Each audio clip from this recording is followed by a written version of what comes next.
देखो shares and dividend, ठीक है। देखो शेयर्स होते हैं, सबसे पहले शेयर्स मीन हिस्सा, ठीक है। देखो काफी बड़ी बड़ी कंपनीज हैं, ठीक है। किसी भी कंपनी को अगर चलाना है, ठीक है, तो उस कंपनीज में क्या करना पड़ता है, शेयर्स होते हैं, ठीक है। यानी कि उसमें कोई एक की वो कंपनी नहीं है, मे बी टू और थ्री और मोर पर्सन्स, ठीक है। जैसे मान लो एक कंपनी है, मेरी कंपनी है कोई ए बी सी, ठीक है। मैंने ये कोई कंपनी स्टार्ट की, ठीक है, और मेरे पास थे 1 लाख रुपीज और वो मैंने इन्वेस्ट कर दिए, ठीक है। 1 लाख रुपीज इन्वेस्टमेंट कर दी, ठीक है। अब मेरे पास क्या बचा, नेट रुपीज जीरो, ठीक है। अब देखो इस कंपनी को ग्रो करना है तो उसमें मुझे फर्दर इन्वेस्टमेंट करनी पड़ेगी। अब फर्दर इन्वेस्टमेंट करने के लिए मेरे पास पैसे नहीं है, ठीक है। अब बात है कि मैं फर्दर इन्वेस्टमेंट कहाँ से करूँ, ठीक है। देखो अभी तो मैं इसका 100% ऑनर मैं ही हूँ, ठीक है। अब देखो इन्वेस्टमेंट करने के लिए वो पैसा कहाँ से आता है, ये कंपनी क्या करती है, ठीक है, जो इसकी वैल्यू है, ठीक है, इसको क्या करती है, वो शेयर्स में डिवाइड कर देती है, ठीक है। उसने उसको शेयर्स में डिवाइड कर दिया, मान लो 10,000 शेयर, ठीक है। ये जो कंपनी है वो 10,000 शेयर की है, ठीक है। तो वो क्या करेगा, ठीक है, 10,000 शेयर में उसको डिवाइड कर देगा कि ये 10,000 शेयर की कंपनी, और वो हर शेयर की वैल्यू भी डिसाइड कर देगा, value of 1 share, value of 1 share वो डिसाइड कर देगा ₹100 मान लो, ठीक है। तो वो देखो वो क्या करेगा, अब देखो 10,000 शेयर्स हैं, तो वो इसमें से कुछ शेयर को सेल कर देगा, ठीक है। मान लो उसने 30% शेयर सेल कर दिया, 30% शेयर सेल कर दिए, ठीक है। 10,000 का 30% कितना हुआ, 3,000, ठीक है। तो उसने 3,000 शेयर सेल कर दिए। देखो 30% शेयर सेल किए, अभी भी उसके पास 70% शेयर है, तो 70% मालिक अभी मैं ही हूँ, ठीक है। लेकिन 30% क्या है, और मे बी वो 1%, 2%, मे बी 3% होते हैं, ठीक है। मे बी 100% ने ये शेयर खरीदे हो, ठीक है। तो ये 100% भी, ठीक है, यहाँ पर शेयर होल्डर बन जाते हैं इस कंपनी में, ठीक है। अब देखो 30% उसने शेयर सेल कर दिए, ठीक है। तो देखो कॉस्ट ऑफ 3,000 शेयर उसने सेल कर दिए हैं, तो कॉस्ट ऑफ 3,000 शेयर क्या जाएगी, 3,000 इंटू 100, 1 शेयर की जो वैल्यू है वो 100 है, ठीक है। कितना आ जाएगा, 3 लाख रुपीज। तो उसने क्या किया, 3 लाख रुपीज के शेयर सेल कर दिए। अब देखो मेरे पास जो है, ये जो है 3 लाख रुपीज आ चुके हैं, ठीक है। तो कंपनी को ग्रो करने के लिए मैं ये 3 लाख रुपीज कंपनी में इन्वेस्टमेंट कर दूंगा, ठीक है। जैसे जैसे कंपनी ग्रो करेगी वैसे वैसे शेयर की वैल्यू इंक्रीज होती जाएगी, ठीक है। नेचुरल सी बात है, जब भी कोई कंपनी ग्रो करेगी तो उसकी शेयर की वैल्यू क्या होगी, इंक्रीज होगी, ठीक है। तो इस तरह से वो इन्वेस्ट करेगा कंपनी में, ठीक है, कंपनी को ग्रो करने के लिए, ठीक है। ये तो था, ठीक है, शेयर्स के बारे में कि कैसे कैसे। अब वो जो देखो ये जो शेयर आए 3,000, ये आपको मैंने बता चुका हूँ कि ये 1% उसका खरीदने वाला है, ये 100% भी हो सकते हैं, ठीक है। अब देखो बड़ी बड़ी कंपनीज है तो मैंने 1 लाख ली, काफी बड़ी बड़ी कंपनीज है तो इतना ज्यादा पैसा इन्वेस्ट करना बहुत मुश्किल होता है 1% के लिए, ठीक है। तो वो अपनी कंपनी को क्या करता है कि शेयर्स में डिवाइड कर देता है, ठीक है, और उसमें से कुछ शेयर जो है वो सेल कर देता है, उनकी वैल्यूज लगा देता है, इतने रुपीज पर शेयर, ठीक है। फिर वहां से जो उसको इनकम होती है, उस इनकम से वो क्या करता है, कंपनी को ग्रो करता है, वो कंपनी में इन्वेस्टमेंट करता है, कंपनी को ग्रो करता है, और वैसे वैसे वहां से, ठीक है, शेयर्स की वैल्यू भी इंक्रीज होती रहती है, ओके। आ जाओ एक चीज और देखो, अब आता है कि जो ट्रेडर है, ठीक है, ट्रेडर मतलब जो शेयर्स को ले रहा है, ठीक है। देखो, ओके, देखो क्या होता है कि मान लो जो ये जो कंपनी थी, लेट ए बी सी, जो भी ये कंपनी थी, ठीक है। डे वन में जो शेयर की वैल्यू थी, ठीक है, वो थी ₹100, ठीक है। डे वन की बात कर रहा हूँ। ये जो एबीसी कोई भी कंपनी है, ठीक है, फर्स्ट डे, ठीक है, फर्स्ट डे जो थी उसकी शेयर की वैल्यू थी 1 शेयर, 1 शेयर की वैल्यू, ठीक है, ठीक है, वैल्यू ऑफ 1 शेयर, 1 शेयर की वैल्यू थी ₹100, ठीक है। जो ट्रेडर है मान लो, ठीक है, ये जो ट्रेडर है इसने मान लो 10 शेयर्स, ठीक है, बाय कर लिए। इसने अगर 10 शेयर्स खरीद लिए, ठीक है, तो इसने कितनी इन्वेस्टमेंट कर दी, कितनी इन्वेस्टमेंट की, ठीक है। देखो एक शेयर की कीमत ही 100 रुपीज, इसने 10 शेयर लिए, मीन्स उसने 1000 रुपीज इन्वेस्टमेंट यहां कर दी, ठीक है। अब देखो आफ्टर 10 डेज, जो आफ्टर 10 डेज है, जो एक शेयर की वैल्यू है वो इंक्रीज होगी, वो होगी ₹150 मान लो, ठीक है। आफ्टर 10 डेज मान लो वो इंक्रीज होगी, डिक्रीज भी हो सकती है, ठीक है, हमने मान लिया कि वो इंक्रीज होगी। तो देखो ये तो था इसकी इन्वेस्ट फर्स्ट डे। तो आफ्टर 10 डेज जो उसकी शेयर्स की वैल्यू होगी, जो शेयर्स की वैल्यू होगी वो कितनी हो जाएगी आफ्टर 10 डेज, ठीक है। एक शेयर कितने का हो गया है आफ्टर 10 डेज, 150 का, ठीक है। तो 10 शेयर्स कितने के हो जाएंगे, 1500 के, ठीक है। अब देखो 1000 रुपीज के शेयर खरीदे थे उसने, और उसकी जो वैल्यू है 1500 पहुंच चुकी है, यानी कि उसका प्रॉफिट हो रहा है। तो प्रॉफिट क्या हो रहा है उसको, 1500 माइनस 1500 रुपीज उसे प्रॉफिट हो रहा है अभी भी, ठीक है। तो ये चीज ध्यान रखो कि स्टार्टिंग में शेयर्स की वैल्यू कुछ होती है और टाइम के साथ वो शेयर्स की वैल्यू इंक्रीज और डिक्रीज होती है, ठीक है। जैसे जैसे आपने शेयर खरीदे होंगे, अगर कंपनी प्रॉफिट में जा रही है तो आपको प्रॉफिट होगा, अगर लॉस में जाएगी तो आपको लॉस हो जाएगा, ठीक है। तो ये ध्यान रखना आपने, ठीक है। ये था ट्रेडर के इसके व्यू से, ठीक है, कि फर्स्ट डे क्या वैल्यू है, आफ्टर 10 डेज शेयर की वैल्यू क्या हो जाएगी, ठीक है। इंक्रीज हुई तो उसको प्रॉफिट होगा, अगर वैल्यू डिक्रीज हो रही है तो उसको लॉस हो रहा है, ठीक है। आज जो कुछ डेफिनेशंस हैं वो कर लेते हैं। तो कुछ डेफिनेशंस हैं ये, nominal value, face value and market value, ठीक है। नॉमिनल वैल्यू, ठीक है, फेस वैल्यू को हम रजिस्टर वैल्यू और प्रिंटेड वैल्यू भी बोलते हैं, ठीक है। अब देखो ये नॉमिनल वैल्यू और फेस वैल्यू क्या होती है, ठीक है, एक ही बात है। The original value of the share, ठीक है, जो शेयर की ओरिजिनल वैल्यू होती है उसे हम क्या कहते हैं, नॉमिनल वैल्यू, ठीक है। इसका मतलब क्या है, ठीक है। देखो जब कंपनी जो है मार्केट में अपना शेयर लेकर आती है, उस टाइम जो वो डिसाइड करती है शेयर का कॉस्ट, उसे हम नॉमिनल वैल्यू बोलते हैं, ठीक है। प्राइस, ठीक है, price decided by the company, ठीक है, when the company bring the share, ठीक है, इन द मार्केट, ठीक है। देखो नॉमिनल वैल्यू क्या होगी, जब कंपनी अपना शेयर मार्केट में लेकर आती है उस टाइम जो वो वैल्यू डिसाइड करती है उसे हम नॉमिनल वैल्यू बोलते हैं, ठीक है। जब कंपनी ने अपना शेयर मार्केट में लेकर आए, ठीक है, उसे अपना शेयर सेल करना था, किसी कंपनी को अपना शेयर सेल करना था, ठीक है, उस टाइम वो जो है शेयर की वैल्यू लगाते हैं, ठीक है, उसे हम नॉमिनल वैल्यू कहते हैं, okay. Now what is market value, ठीक है। और एक चीज और, नॉमिनल वैल्यू जो होती है वो चेंज नहीं होती है विद टाइम, ठीक है। यही नहीं कि आज या कल वो चेंज हो जाएगी, नॉमिनल वैल्यू आपके पास चेंज नहीं होती है, ये बात का ध्यान रखना आपने, ठीक है। एक बार फिर बता दूं, जो ओरिजिनल वैल्यू शेयर की उसे हम नॉमिनल वैल्यू कहते हैं, और ये टाइम के साथ चेंज नहीं होती है। मींस जब कंपनी मार्केट में अपना शेयर लेकर आती है, कंपनी, ठीक है, कंपनी जब शेयर लेकर आती है मार्केट में उस टाइम जो वो डिसाइड करती है शेयर का प्राइस, उसे हम कहते हैं nominal value, okay. Market value क्या होती है, ठीक है, price of the share in the market at a particular time and it does change with time.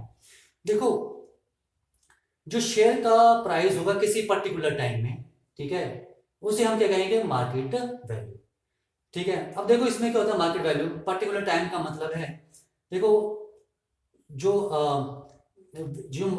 Shares की वैल्यू होती है, ठीक है, डेली चेंज होती है। आज कुछ होगी, मे बी आज आपको थोड़ा, मे बी आज शेयर की वैल्यू थोड़ी सी इंक्रीज हो जाएगी, हो सकता है कि नेक्स्ट डे उसकी वैल्यू थोड़ी कम हो जाए, ठीक है। यानी कि जो शेयर की वैल्यू है, जो शेयर का प्राइस है वो फ्लक्चुएट करता रहता है, ठीक है। तो पर्टिकुलर टाइम का मतलब है, ठीक है, कि किस टाइम की बात करो, कि आपको मान लो आपने आज शेयर लेने हैं तो आप उसके आज के अकॉर्डिंग उसकी मार्केट वैल्यू देखोगे, अगर आपको कल खरीदना है तो उसकी कुछ वैल्यू कुछ और होगी, ठीक है। दैट मीन्स, ठीक है, तो price of the share in market at particular time, particular time का लग गया पता, ठीक है। ठीक है, क्योंकि प्राइस जो शेयर की जो प्राइस है वो फ्लक्चुएट होती रहती है, ठीक है, वो डेली चेंज होती रहती है, ठीक है। आज 100 रुपीज का शेयर है, हो सकता है कल 150 का हो जाए, ठीक है, हो सकता है कि कल और कम हो जाए, यानी कि 80 रुपीज का हो जाए, कुछ भी होता है। And it does change with time, ये टाइम के साथ चेंज होती रहती है, ठीक है। आ जाओ कुछ और चीजें, ठीक है। देखो एट पार का मतलब क्या है? देखो एट पार का मतलब है, ठीक है, जब आपके पास जो मार्केट वैल्यू है शेयर की वो नॉमिनल वैल्यू के इक्वल हो जाएगी, ठीक है, तो हम कहेंगे the share is said to be at par, ठीक है, the share is said to be at par. देखो एट पार का मतलब अंडरस्टैंड करो, एट पार का मतलब है कि जब आपके पास मार्केट वैल्यू और जो नॉमिनल वैल्यू शेयर की इक्वल होती है, यानी कि आपने 100 रुपीज का शेयर लिया था और उसकी मार्केट वैल्यू भी कुछ दिन बाद 100 रुपीज ही मान लो, ठीक है, तो हम कहेंगे कि वो शेयर क्या है, at par, means market value and nominal values are equal, ठीक है। आ जाओ नेक्स्ट है प्रीमियम, ठीक है। देखो प्रीमियम का मतलब है कि प्रॉफिट, ठीक है। प्रॉफिट कब होगा? जब आपकी जो मार्केट वैल्यू शेयर की वो नॉमिनल वैल्यू से बड़ी होगी। आपने जो शेयर लिया था वो था नॉमिनल वैल्यू, जब आप शेयर को सेल करें वो मार्केट वैल्यू, तो आपको प्रॉफिट कब मिलेगा? जब आप शेयर को सेल कर रहे हो, ठीक है, यानी कि जो मार्केट वैल्यू है वो नॉमिनल वैल्यू से बड़ी होगी, ठीक है, तब आपको वो प्रीमियम मिलेगा, ठीक है, और इसे हम अबव पार भी बोलते हैं, अबव पार, ठीक है। तो प्रीमियम का मतलब है जब मार्केट वैल्यू जो नॉमिनल वैल्यू से बड़ी है, ठीक है। जैसे हम एक एग्जांपल ले लेते हैं, ठीक है, मान लो, ठीक है, आज शेयर, ठीक है, कि जो शेयर है उसकी जो आज वैल्यू है, ठीक है, नॉमिनल वैल्यू क्या है उसकी, ₹100, ठीक है, after 5 days the market value is ₹110। तो देखो मार्केट वैल्यू 110 है, जब आप इसको सेल कर रहे हो तो आपको क्या हो रहा है इसमें, प्रॉफिट। प्रॉफिट क्या होगा, market value minus nominal value, 110 minus 100, तो क्या हुआ, 10 रुपीज आपको प्रॉफिट हुआ, तो आपको कितना प्रीमियम मिला, 10 रुपीज, ठीक है। आ जाओ नेक्स्ट आपके पास डिस्काउंट। देखो डिस्काउंट का मतलब है, ठीक है, डिस्काउंट का मतलब है जब मार्केट वैल्यू जो है नॉमिनल वैल्यू से कम होगी, ठीक है।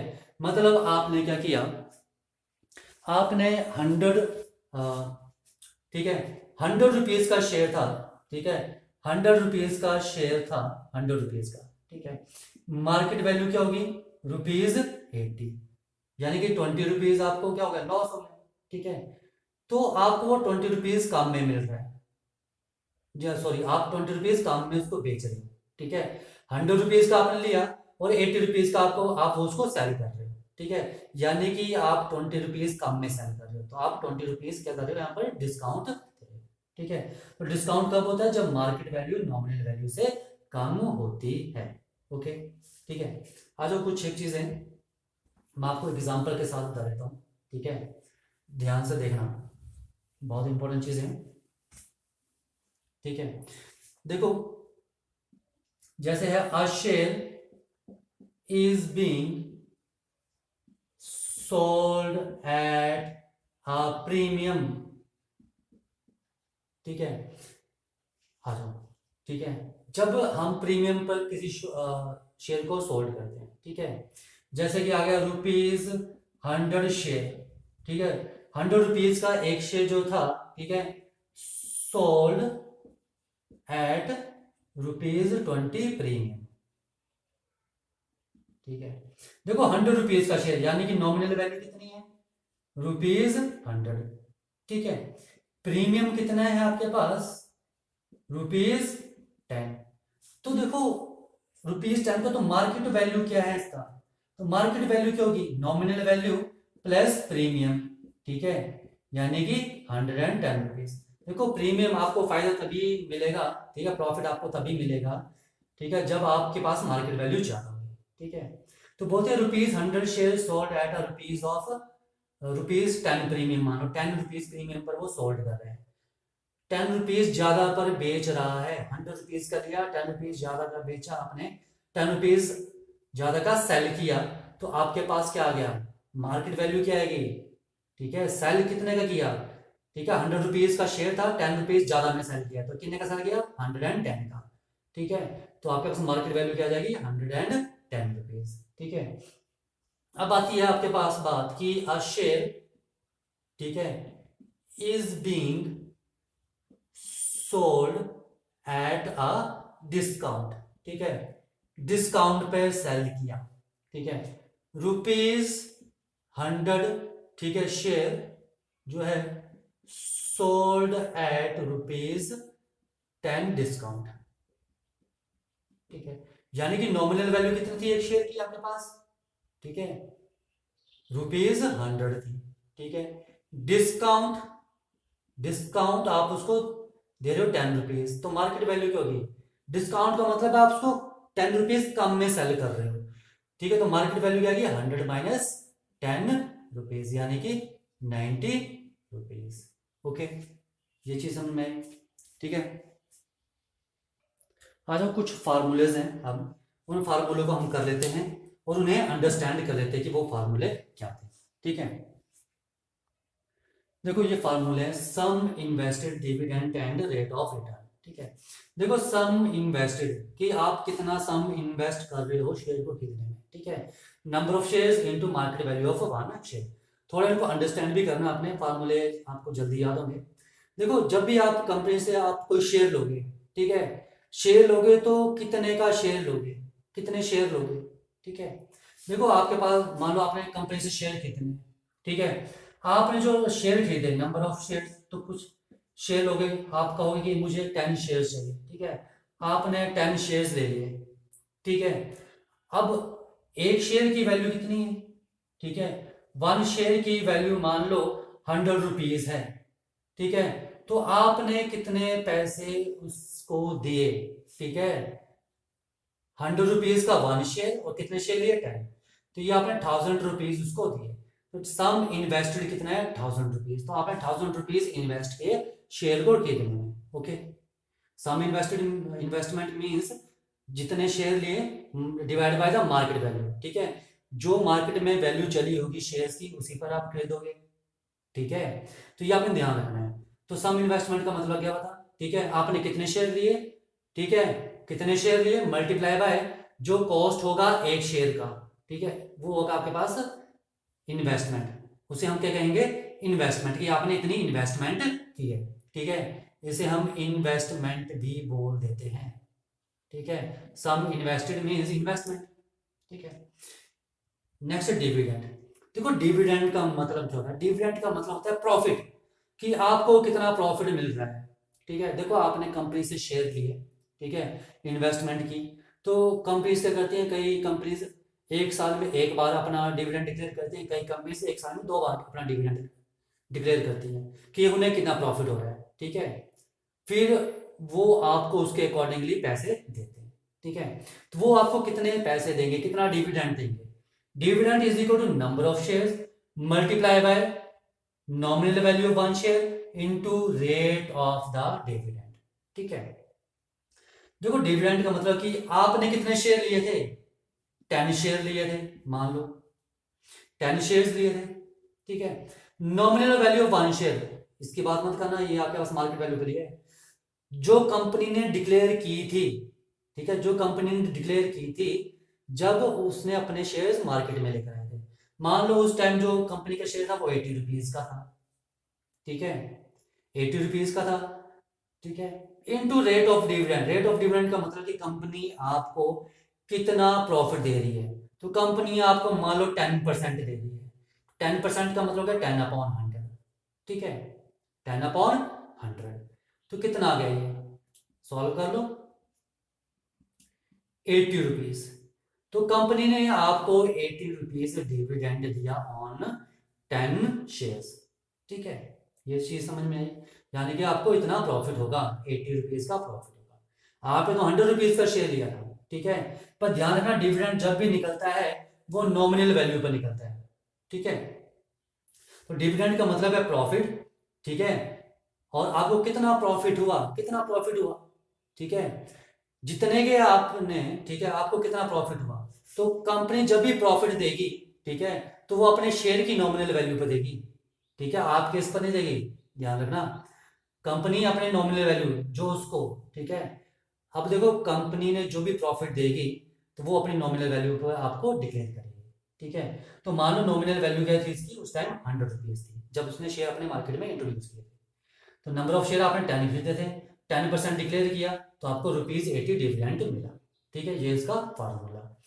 नाउ नेक्स्ट आपका रेट ऑफ रिटर्न, कि आपको कितना पैसा वापस मिला, कितने परसेंट मिला, ठीक है, कितना परसेंट आपको पैसा वापस मिला। डिविडेंड आपको कितना प्रॉफिट हुआ, ₹80, ठीक है। इन्वेस्टमेंट आपने कितना इन्वेस्ट किया था, आपने तो ₹1000 इन्वेस्टमेंट की थी, ठीक है, आपने ₹1000 इन्वेस्टमेंट की है, ठीक है। देखो रेट ऑफ रिटर्न मतलब आपको कितना प्रॉफिट हुआ, तो प्रॉफिट किस पर लोगे, जो आपको प्रॉफिट मिला है, ठीक है, किस में से, जो अपने आपने पैसा लगाया था। तो dividend divide by investment into 100% into 100, तो क्या आ जाएगा परसेंट, 0 से 0 0 0 विच इज इक्वल टू 8%। तो आपको 8% प्रॉफिट रेट ऑफ रिटर्न मिलेगा, ठीक है। तो 8% आपको रिटर्न मिल रहा है।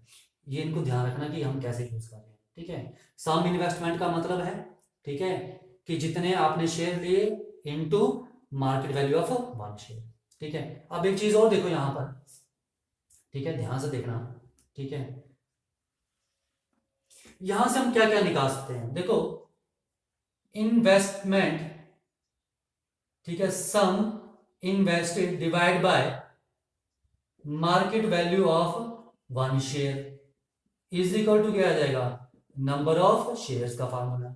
तो नंबर ऑफ शेयर्स निकालने होंगे तो हम क्या करेंगे, जो आपने सम इन्वेस्टमेंट की है divide by market value of 1 share. तो आप इस फार्मूले का देखो, इस फार्मूले से एक फार्मूला ही बन गया और एक फार्मूला और बनेगा, market value of 1 share sum invested divide by number of share, ठीक है।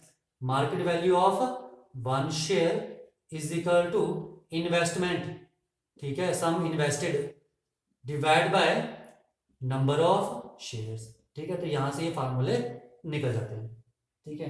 तो 3 फार्मूले, एक फार्मूले से 2 फार्मूले एक्स्ट्रा होंगे, ठीक है। तो यहां ध्यान रखना आपने, ठीक है। अगर ये नहीं करना है, ठीक है, तो जो भी आपके पास क्वेश्चन में आएगा तो आपने फार्मूला देखना और वहां पर सब्स्टिट्यूट करोगे, उसके अकॉर्डिंगली कॉरस्पॉन्डिंग वैल्यूज निकल जाएंगी। मान लो आपको सम इन्वेस्टमेंट दी है, मार्केट वैल्यू दी है, तो वैल्यू सब्स्टिट्यूट करो, नंबर ऑफ शेयर्स निकल जाएंगे, ओके। डिविडेंड क्लियर हो गया, रेट ऑफ रिटर्न क्लियर हो गया, ठीक है। डिविडेंड में ध्यान रखना है, डिविडेंड का मतलब number of shares into nominal value of 1 share into rate of dividend, ठीक है। तो जब भी डिविडेंड मिलेगा वो नॉमिनल वैल्यू पर ही मिलेगा, ठीक है। मैं आपको कुछ एग्जांपल भी बताऊंगा अभी, देखो डिविडेंड पर एक एग्जांपल दे लो, ठीक है।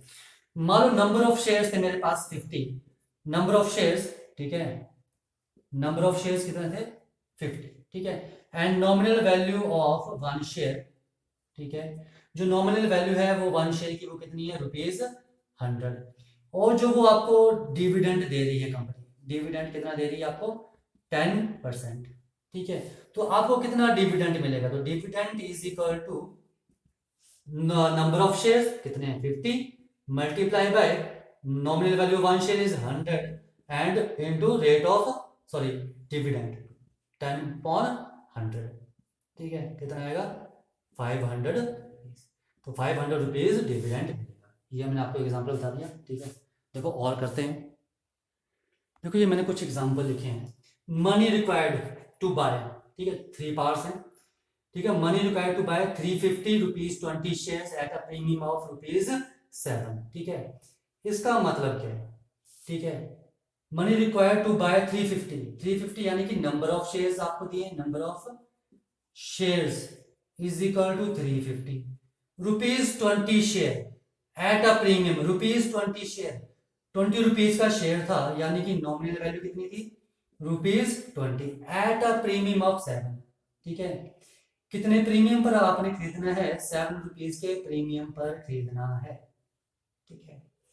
देखो बोल रहे हैं कि 350 शेयर्स की कॉस्ट क्या होगी, अगर उसके number ₹20 shares at a premium of ₹7, 20 rupees का जो शेयर है 27 रुपीज के प्रीमियम पर आपको खरीदना है, ठीक है। तो मार्केट वैल्यू क्या आ जाएगी, आप जब खरीदोगे शेयर, ठीक है, तो मार्केट वैल्यू पर खरीदोगे, तो मार्केट वैल्यू क्या आएगी, नॉमिनल वैल्यू प्लस प्रीमियम, ठीक है, यानी कि ₹27 जो आईडी वैल्यू, ठीक है, ₹27 ये आएगी मार्केट वैल्यू। तो इस मार्केट वैल्यू पर आप शेयर को खरीदोगे। फिर सुन लो ढंग से, अंडरस्टैंड करेगा। मनी रिक्वायर्ड, आपको कितनी मनी चाहिए, ठीक है, 350 शेयर खरीदने के लिए, ₹20 शेयर, ठीक है, ₹20 का जो शेयर है ₹7 के प्रीमियम पर मिलेगा, ठीक है। तो ₹20 नॉमिनल वैल्यू, प्रीमियम ₹7, तो मिलेगा कितने का, ₹27 का, ठीक है। तो मनी रिक्वायर्ड कितनी आ जाएगी, मनी रिक्वायर्ड, तो आप कितनी मनी दोगे शेयर खरीदने के लिए, आपने 350 शेयर खरीदने हैं और एक शेयर की वैल्यू क्या है 27, तो आप इतनी इन्वेस्टमेंट करोगे, ठीक है। इसको मल्टीप्लाई कर लो 20, ठीक है, 35 इंटू 27, 70, 5, 4, 9, ठीक है, ₹9450, ठीक है। तो इतनी मनी आपको चाहिए होगी।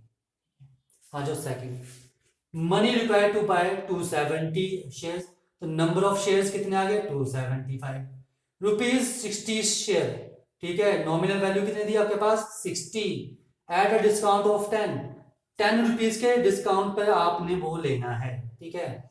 तो देखो डिस्काउंट कितना है आपके पास ₹10, ठीक है, ₹10 डिस्काउंट है। तो मार्केट वैल्यू क्या होगी शेयर की 60 माइनस 10, क्योंकि ₹10 डिस्काउंट पर मिल रहा है तो कम पर मिलेगा, तो यानी कि ₹50 का वो शेयर मिलेगा, ठीक है। तो कितनी मनी चाहिए आपको, money required is equal to number of share multiply by rupees, यानी कि मार्केट वैल्यू ऑफ 1 शेयर, ठीक है, मल्टीप्लाई करो किनारा है, ठीक है, ₹13,750, ठीक है। तो इतने रुपीज आपको इन्वेस्ट करने पड़ेंगे, ठीक है।